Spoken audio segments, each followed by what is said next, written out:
तीसरा डिपार्टमेंट है कौन सा? क्यूसी का डिपार्टमेंट। QC department what? अच्छा, ये जो स्लाइड है ये बुक में नहीं है, मैंने सिर्फ आपकी अंडरस्टैंडिंग के लिए बनाई है कि फंक्शनल डिपार्टमेंट्स का बहुत रिपीटेडली नाम आएगा। फंक्शनल डिपार्टमेंट्स क्या होते हैं, ऑपरेशनल डिपार्टमेंट्स क्या होते हैं। तो जब आपके पास फंक्शनल डिपार्टमेंट्स का वर्ड यूज़ करे तो आप ये बात समझ जाइएगा कि मसलन यूनिलीवर्स पाकिस्तान शौकत खानम है, मसलन आपके कोई नोवार्टिस है, कोई पीएनजी है, राइट। तो इन बिजनेसेस में कौन कौन से डिपार्टमेंट्स होते हैं? एडमिन डिपार्टमेंट होता है, ऑपरेशंस डिपार्टमेंट होता है, ह्यूमन रिसोर्स का डिपार्टमेंट होता है, मार्केटिंग का डिपार्टमेंट होता है, फाइनेंस का डिपार्टमेंट होता है, और most importantly research and development का डिपार्टमेंट होता है। एडमिनिस्ट्रेशन डिपार्टमेंट करता क्या? तो बच्चों आप ये कहोगे कि सर ये नॉर्मल रिपेयर मेंटेनेंस, जब आप पहले दिन कॉलेज में एंटर होते हैं तो आप किस डिपार्टमेंट को अप्रोच करते हैं? एडमिन डिपार्टमेंट को। उसके पास क्या होता है? उसके पास रिकॉर्ड होता है, आपके पास आपका रिकॉर्ड होता है, उसके पास हम टीचर्स का रिकॉर्ड होता है, अटेंडेंस का रिकॉर्ड, मेंटेनेंस का रिकॉर्ड, रिपेयर मेंटेनेंस, ये सारी चीज़ों का रिकॉर्ड उसके पास होता है, जो कि एडमिन डिपार्टमेंट है। ये मैंने लिखा हुआ है कि repair and maintenance, office supplies, stocks, security, maintenance of record, ये सब के सब काम किसके? एडमिन डिपार्टमेंट के। अच्छा, आगे चले, आगे कौन सा डिपार्टमेंट आए? Human resource management. Human resource का सबसे इंपॉर्टेंट फंक्शन क्या है? यहाँ पे आपको नज़र आ रहा होगा कि एक इंटरव्यू हो रहा है, interview, hiring of the staff. Yes, it is responsibility of HR department. अगर कोई स्टाफ अच्छा परफॉर्म नहीं कर रहा, आप उसको निकाल रहे हैं अपनी ऑर्गेनाइजेशन से, तो ये भी HRM का काम है। लेकिन ये सारे काम सबसे इंपॉर्टेंट फंक्शन नहीं है। सबसे इंपॉर्टेंट फंक्शन क्या है? कि अपने स्टाफ को वो क्या रख सके? अपने स्टाफ को मोटिवेटेड रख सके। अपने स्टाफ को मोटिवेट करना, उनकी नीड्स को लुक आफ्टर करना, ये सब का सब काम है ह्यूमन रिसोर्स मैनेजमेंट का। ठीक, अच्छा आगे आ जाओ। ऑपरेशंस डिपार्टमेंट के कितने सब डिपार्टमेंट्स होते हैं? जो डिपार्टमेंट मैन्युफैक्चरिंग कर रहा होता है, इसका फर्स्ट डिपार्टमेंट है रॉ मटेरियल।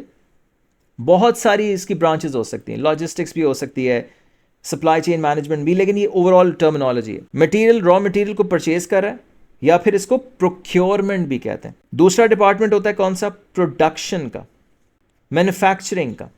मैन्युफैक्चरिंग का डिपार्टमेंट होता है। तीसरा डिपार्टमेंट कौन सा होगा बच्चों? मुझे बताओ जरा, तीसरा डिपार्टमेंट कौन सा होगा? जहाँ पे जो चीज़ें बन रही हैं, बैग्स बन रहे हैं, फर्नीचर बन रहा है, बेडशीट्स बन रही हैं, यूनिफॉर्म्स बन रहे हैं, तो कोई तीसरा डिपार्टमेंट कौन सा होगा? आपने कोई बंदा टोपी पहन के नहीं बिठाया हुआ होगा कि आप सब प्रोडक्ट्स के ऊपर आयतल कुर्सी पढ़ पढ़ के फूंक दें, राइट। और फिर आपकी एक्सपेक्टेशन ये, या अल्लाह इन प्रोडक्ट्स के अंदर जो भी डिफेक्ट हो वो अपनी कुदरत से इनको ख़त्म कर दे, अपनी कुदरत से ये सारे मेल फंक्शनिंग ना करें, राइट। तीसरा डिपार्टमेंट है कौन सा?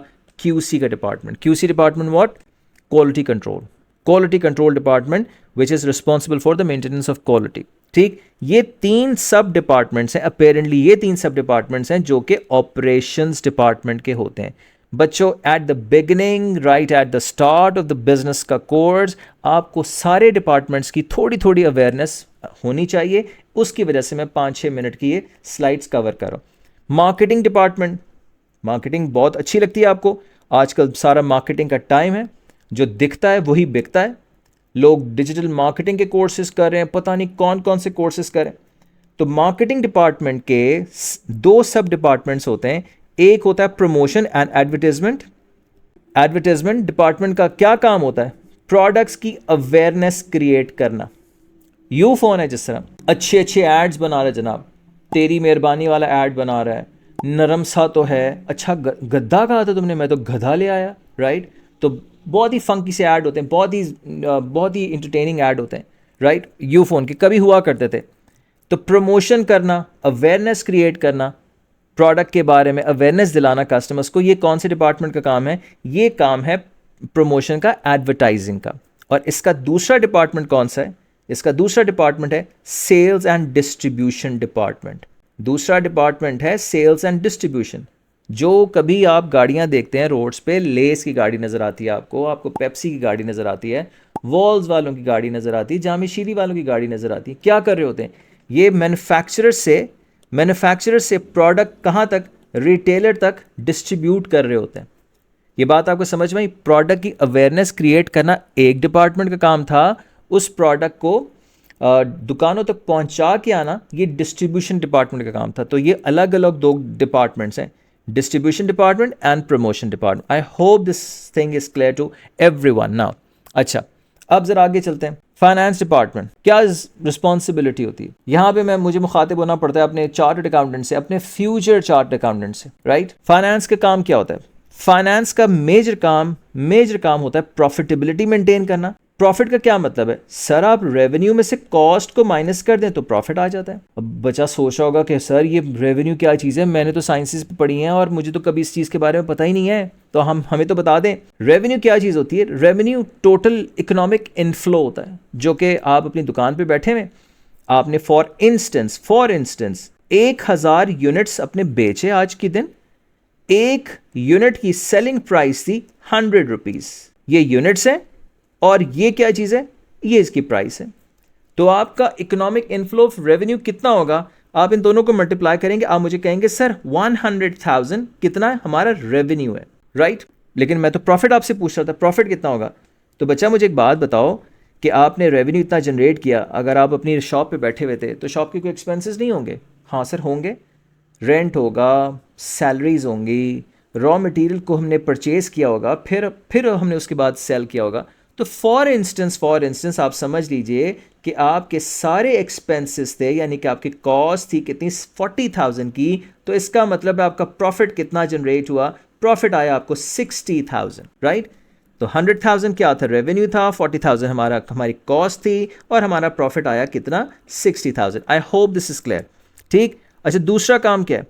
दूसरा काम है लिक्विड इनफ रखना बिजनेस को. लिक्विडिटी का क्या मतलब होता है? लिक्विडिटी का मतलब होता है कि सफिशिएंट कैश प्रोवाइड करना. आप कैम्ब्रिज की एक आउटलेट के ओनर हैं, आप अपनी वीकेंड के ऊपर अपनी शॉप पे गए, आपने अकाउंटेंट से पूछा आज की प्रॉफिटेबिलिटी क्या है. उसने कहा कि सर मुबारक को आज 15 लाख रुपए की सेल्स हुई हैं. तो आपने कहा शाबाश, अल्लाह तेरा शुक्र है. आपने उससे कहा कि लाओ 15 लाख रुपए मुझे दो. उसने अपने कैश टिल में से 2 लाख रुपए निकाले और आपको दे दिए. गुस्सा आएगा कि नहीं आएगा? आप थप्पड़ मारेंगे उसको कि भाई बदतमीज आदमी क्या करो, 15 लाख रुपए रेवेन्यू कह रहे हो और 2 लाख रुपए का मुझे कैश दे रहे हो. 15 लाख रुपए का प्रॉफिट कह रहे हो, 2 लाख रुपए का कैश दे रहे हो. इसका मतलब क्या है? तो इसका मतलब ये होगा कि वो सारा दिन बैठा बैठा क्रेडिट ट्रांजैक्शन कर रहा था, वो लोगों को उधार पे सामान दे रहा था, वो अपनी ट्रांजैक्शंस को बुक तो कर रहा था लेकिन he did not receive any amount of cash, right? अच्छा, यानी कि बिजनेस को बहुत ज़्यादा ज़रूरत होती है किस चीज़ की? एक चीज़ की बहुत ज़्यादा ज़रूरत होती है. वो चीज़ क्या कहलाती? कैश.